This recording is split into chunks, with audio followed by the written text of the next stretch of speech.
Hey everybody, and welcome back to another episode of TikToks for the birds. Or maybe it's for Millie Cat over there. She's kind of photobombing us. But anyways, we just wanted to kind of talk to you a little bit today about bird baths. I know, this time of year, not a lot of people are thinking about bird baths. It's cold weather, it's windy. We're getting snow. Right now we're down in the 30s again, but that's just kind of the mountains for us. But yeah, I just want to talk to you a little bit about bird baths, some of the things to do, a couple little hacks that you can do to kind of make them a little better. We've got about 6 different kind of bird baths on the property. Anything from your standard old school concrete one to this one here that's a concrete base that I found on the side of the road, and the top was broken, and then I found this little polymer top pretty cheap, so I was able to get it, and it just fits on top of there. But bird baths are really essential, especially this time of year when you do have your birds, especially migratory birds, coming back in the area. A lot of people don't think about it, but you do need something there for them. There are options on the market as far as bird bath de-icers, things like that. Millie's crazy, but yeah, there's bird bath de-icers, and you can use those, and they work fairly well. But a lot of times, if you are using one of these polymer type or plastic type ones, they're not going to work for you. And so that's why you just kind of have to check them regularly, that sort of thing. One thing that can work, and we do use a couple different varieties of these, are these solar spritzers. This one here is pretty old. You can see it's kind of hazed over, but these work really well, and they help to keep the water a little fresher. They help to reduce the stagnant and algae, that kind of thing, and they work good.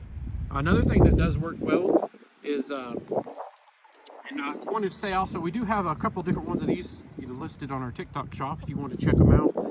They are something that you can kind of put anywhere there's sun, and they work. There's no batteries. I like this particular design better because the solar panel is built into the actual assembly. Some of them have a separate little panel that you can kind of hang off to the side or stake in the ground, and I like this one better. Again, Millie likes to photobomb. She's kind of a camera hog. But another thing to do, is just regular cleaning them. You can use this little Sprite brush, a little brush here. Just clean them out, weekly. This particular ones like this work really well because they do have this little scraper part here. So if you have something that's on there that needs a scrape. Hopefully the wind's not getting us too bad. It's super windy here today, so I don't know how much it's going to affect the audio. But the other hack that I wanted to kind of talk to you about is this right here. Not a lot of people, I don't know if a lot of people have heard of this, but you can take a piece of copper, you can put it in here. A lot of old-time farmers used to use this in their stock tanks. Take a 4 or 5 foot piece of copper, put it in there.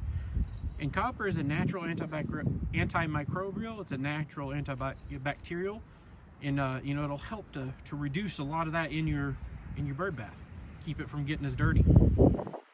That's just kind of a quick and easy way. Pair that with one of the solar spritzers here, and they hold up pretty well.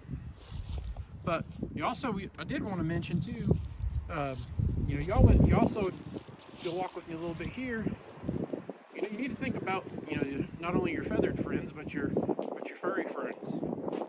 We have this set up. We have a few of these on the property set up, and this is just a little saucer bowl off of an old flower pot. And this is for chipmunks and squirrels.